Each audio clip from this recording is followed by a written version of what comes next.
आदाब, मैं मुशाहिद हुसैन खास नज़र में आपका खैर मकदम है। दोस्तों, 2002 में गुजरात फसाद हुआ जहां बड़े पैमाने पर मुसलमानों का कत्ले आम किया गया और इस फसाद में गुलबर्ग सोसाइटी में मारे गए कांग्रेस लीडर एहसान जाफरी भी थे, जिन्हें दंगाइयों ने घर में घुसकर घर समेत एहसान जाफरी को भी जला दिया।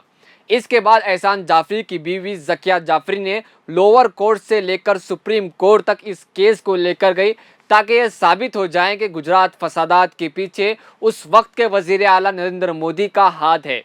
लेकिन हाल ही में ज़किया जाफरी के केस की समाअत करते हुए सुप्रीम कोर्ट ने नरेंद्र मोदी को क्लीन चिट दी गई। ये साबित किया गया कि नरेंद्र मोदी गुजरात फसादात में शामिल नहीं थे। तो नाज़रीन, क्या वो बातें गलत और झूठी साबित हो गई कि जो गुजरात फसादात के उस वक्त के ऑफिसर्स ने कहा था कि गुजरात फसाद में नरेंद्र मोदी का भी हाथ है? क्या वो किताबें झूठी साबित हो गई जिसमें लिखा गया था कि गुजरात फसाद में नरेंद्र मोदी और बीजेपी हुकूमत का भरपूर हाथ है?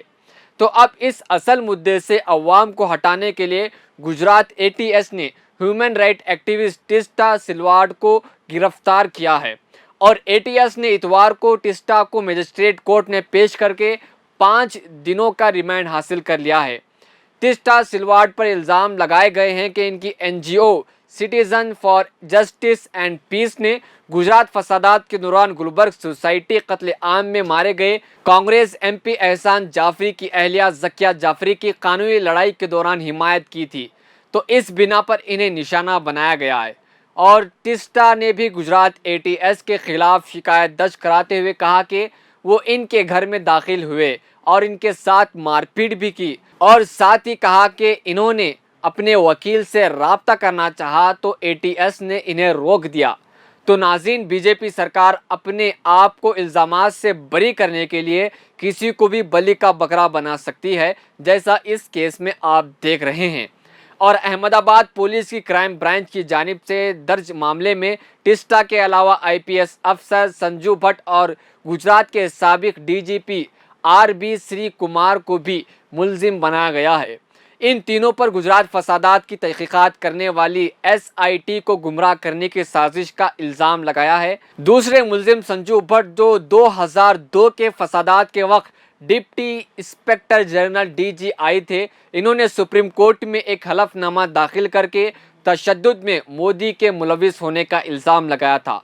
तीसरे मुलजिम आरबी श्री कुमार ने नानावती कमीशन को बताया था कि इन्हें गुजरात पुलिस के डीजीपी ने 2002 में कहा था कि मोदी ने वो गोधरा ट्रेन में आग लगने में 59 कार सेवकों को मुबैना मनसूबाबंद कत्ले आम के खिलाफ हिंदुओं को अपने गुस्सा निकालने थे, ये मोदी ने कहा पुलिस वालों से। और साथ ही श्री कुमार डीजीपी बनने के सफ में थे, लेकिन इन्हें हटा दिया गया, यानी वहां से निकाल दिया गया। ये वही अफसर थे जो लोगों को ज़मीनी सतह की सच्चाई बता रहे थे।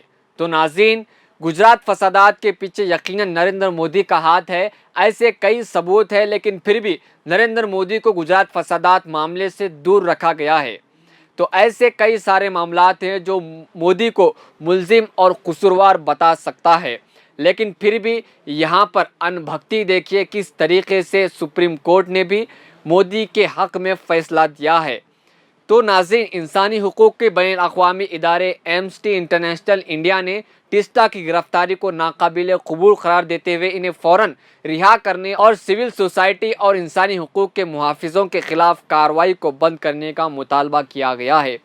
तो नाज़रीन, आए दिन ऐसे मामलात और तेज़ी से बढ़ते जाएंगे क्योंकि इक़्तिदार में नरेंद्र मोदी हुकूमत है। ऐसे ही कई सारे मामलात सामने आए हैं। किसी तंजीम के ऊपर ईडी का हमला किया गया, उनके ऑफिसर्स लगाए गए और कई एजेंसियां इनके पीछे लगाई गई। तो ऐसे ही नरेंद्र मोदी हुकूमत यानी बीजेपी सरकार लोगों को दबाना चाहती है और सोशल एक्टिविस्टों की आवाज़ दबाने की ये कोशिश कर रही है।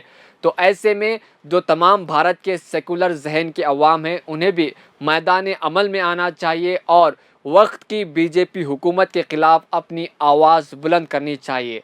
तो नाज़रीन, मज़ीद ख़बरों और तबसरों के लिए देखते रहे मिल्ली डाइजेस्ट। शुक्रिया।